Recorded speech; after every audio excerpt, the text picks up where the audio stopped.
तवां असां सभई खुशकिस्मत आहियूं जो अल्लाह तबारक व तआला तवां असांखे ख़त्म नबूवत जे प्रोग्राम में शिरकत जी तौफ़ीक नसीब कई ऐं उम्मीद आहे त इहा तवां असांजी शिरकत नबी पाक सल्लल्लाहु अलैहि वसल्लम जे मेड़े में तवां असांखे मरकाईंदी। इंशाअल्लाह नबी पाक सल्लल्लाहु अलैहि वसल्लम जी शफाअत जो सबब पंहिंजी अॼु जी हीअ शिरकत ज़रियो बणजंदी। हिन ॻोठ वारनि जी अल्लाह तबारक व तआला इन्हनि निस्बतनि सां हुजूर सल्लल्लाहु अलैहि वसल्लम जी शफाअत ऐं हुजूर सल्लल्लाहु अलैहि वसल्लम जे पाड़े में जन्नत में हुजण जो सबब बणजंदी इंशाअल्लाह। तंहिंजे करे तवां खाखणियार वारनि खे मुबारक जो पहिरियों प्रोग्राम जेको थियो उहो बि ख़त्म नबूवत जे उनवान सां जेको अॼु ही थिए पियो इहो बि ख़त्म नबूवत जे उनवान सां ईअं माशाअल्लाह। अल्लाह ताला तवां खे एतिरी बरकत अता कई आहे जो ॿिया न अचनि रुगो तव्हांजे ॻोठ वारा सभु जलसो कामयाब। इहो अल्लाह जो फज़ल आहे। अल्लाह करे सभई हुजूर सल्लल्लाहु अलैहि वसल्लम जी निस्बत वारे हर प्रोग्राम के कामयाब करण वारा हुजूं। जिते नबी पाक सल्लल्लाहु अलैहि वसल्लम जी मोहब्बत में नबी साईं जे दीन ला अल्लाह जे कलमे जी अज़मत ऐं बुलंदी जे ला कुरान पाक जे अज़मत ऐं बुलंदी जे ला दीन जे दिफ़ा जे ला उलमा मसाजिद मदारिस ऐं दीन जे तहफ़ुज़ जे ला जिते भी सद थींदो इंशाअल्लाह असां पंहिंजे तन मन धन सां पेश हूंदासीं। जेकॾहिं इन जज्बे सां पाण सरशार रहियासीं ऐं हर जगह ते मैदान ते पहुतासीं त इंशाअल्लाह उल अज़ीज़ नबी पाक सल्लल्लाहु अलैहि वसल्लम हीअं भाकुरनि में विझी पंहिंजे छाती सां लाए हुजूर सल्लल्लाहु अलैहि वसल्लम हौज़े कौसर जो प्यालो प्यारे अल्लाह तबारक व तआला वटि पारत कंदो त ही मूंसां मुंहिंजे दीन सां कलमे क़ुरान सां ईमान सां सचो रहियो या अल्लाह हाण तोखे पारत आहे त हिन ते रहमतूं बरकतूं शफ़क़तूं सभु कजे जन्नत में बाला खाना भी हिनखे ॾिजे चो इंशाअल्लाह। कारी मोहम्मद सिद्दीक वजीर साहब नात ख़्वान अल्लाह ताला हर जे अंदर इन तरीके सां नातन वारो को शायर भी पाण हुजे वरी गाए भी पाण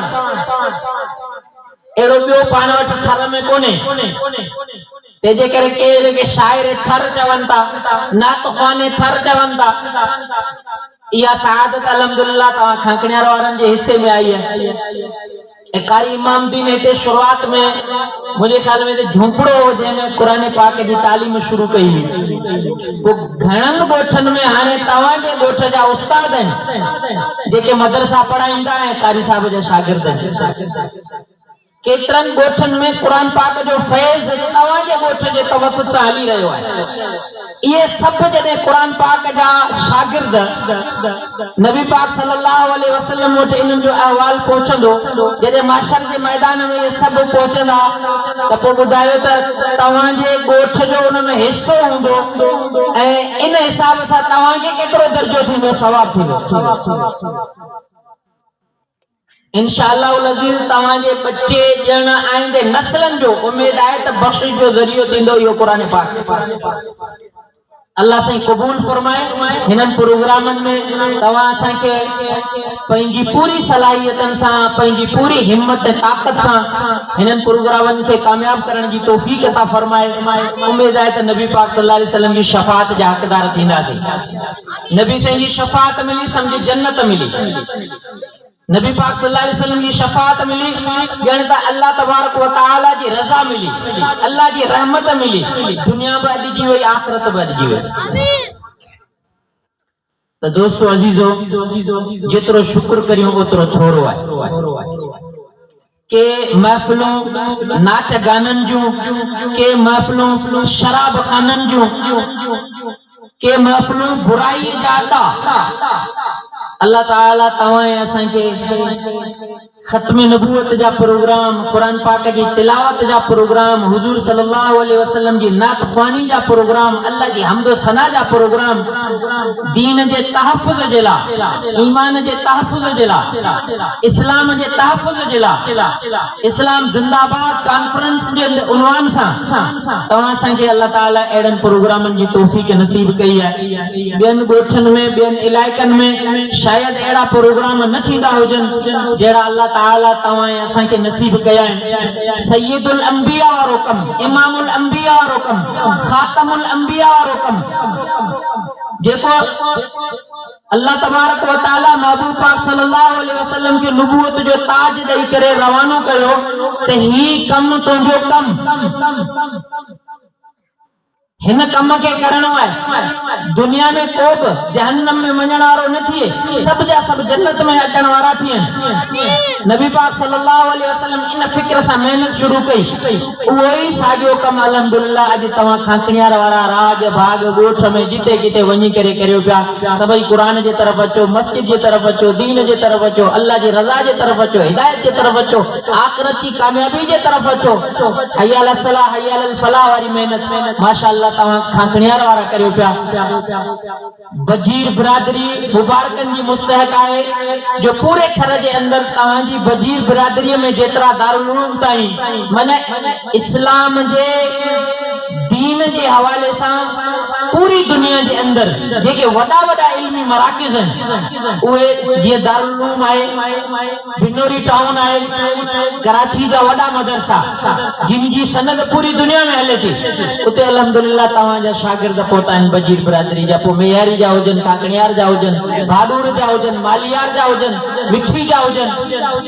इया सआदत जेका अग में सैयदन के नसीब थींदी हुई, दर्शन के नसीब थींदी हुई, जेके दादा सजन था हाने उन्हनि के तवा बजीर कटे विया, उन्हनि का मथे थी विया, वधी विया। उहे दीन के दस्तार जा जेके ताज जिन जे करे पीरी मुरीदिन जा सिलसिला हलंदा हुआ, बुजुर्गियूं हलंदियूं हुयूं, तसव्वुफ जो सिलसिलो हलंदो, उलमा फुज़ला ए तमाम वडा अल्लाह जा वली नेक बुजुर्ग आलिम जेके मेहनतों कंदा हुआ ए जेके सिलसिला तालीम जा उन्हनि के नसीब थींदा हुआ, अल्लाह ताला उन्हनि ते तव्हां खे पहुचायो आहे। केडी वडी सआदत आहे जेके मानू दिसे त उन जे निरार के चुमी दे कदम धोई पीजन। अल्लाह ताला वो कुरान, वो ईमान, वो इस्लाम, वो हिदायत, वो तालीम ए वो नेकी तकवा अल्लाह ताला तवा के नसीब कई है। तवा के चेहरे ते नबी पाक सल्लल्लाहु अलैहि वसल्लम जे मोहब्बत वाली सुन्नत जी निशानी है। तेरे महबूब की या रब शबाहत लेके आया हूं, हकीकत इसको तू कर दे, मैं सूरत लेके आया हूं। इन सूरत से जने कब्र में हुंदा नी मलाइक पेरी दिसंदो जनो महबूब जी मुशाबिहत सा मानू वेठो है, सुन्नत चेहरे ते सजल है। उन के पे जेके हिसाब किताब वठंदो त पेरी जो को कावड़ गुस्सो हुंदो वो त ठरी रहंदो नबी साईं जे मुहाबे वारो नक्शो दिसी करे अब आई आया कोने त इए अल्लाह ताला तवाए असन के ये सआदत हुजूर सल्लल्लाहु अलैहि वसल्लम जो मोहब्बत सुन्नत वारी नसीब कयूं हैं। हुजूर सल्लल्लाहु अलैहि वसल्लम जे नक्शे में, हुजूर सल्लल्लाहु अलैहि वसल्लम जे तरीके में, हुजूर जी पैरवी में, नक्शे कदम ते हलण जी अल्लाह ताला तवा असन के सआदत कई है नसीब।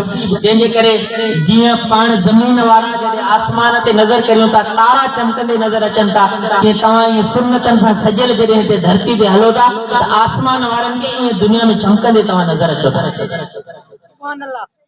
अल्लाह इया सआदत तवा के एकड़ो आलिम जदे तवा जे गोठ जो हलंदो हुंदो, एकड़ो कुरान जो कारी जदे हलंदो हुंदो, वरी बेन गोठन में वनी करे दीन की खिदमत कंदो हुंदो, आसमान वारन के वो किए नजर इंदो हुंदो, अंदाजो लगाए बिजलियों कुछ कोने उन जे मुकाबले में।